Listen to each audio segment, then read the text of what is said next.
हे दादा. हे बोल की रे. हे दादा, अरे तुमच्या इथे जे पत्रिका घेऊन येणार होते ना, त्यांचा ऍक्सिडेंट झालाय. हे अरे ती 2 पोरं होती, ती दोघं पण आयसीयू मध्ये आहेत. गावातल्यांनी त्यांना दवाखान्यात नेलं.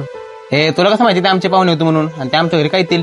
अरे ही काय पत्रिका, ही त्याच्या हातात होती आणि ह्याच्यावर तुझं आणि तुझ्या वडिलाचं नाव लिहिलंय. हे बघ. हे ते आमच्या वडील नसतील, दुसऱ्या वडील असतील ती. हो का? तो तर ओळख द्यायला पण नाही म्हणतोय का?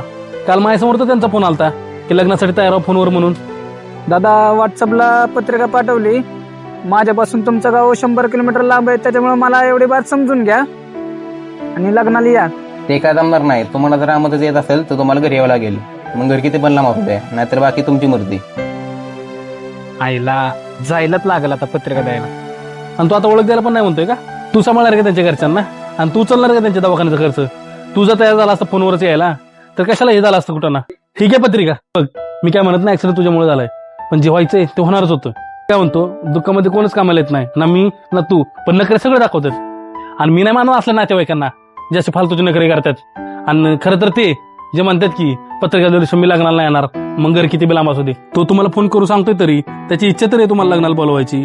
आणि लग्नाचं घर आहे, 500 कामं असतात तिथं, ह्यात नखरे दाखवायची कुठली गोष्ट आहे? आणि असे नातेवाईक लग्नातून अशी कुठली मोठी मदत करणार आहेत? कुठं लग्नातून नावच ठेवणार आहेत, हे कमी होतं ती कमी होतं.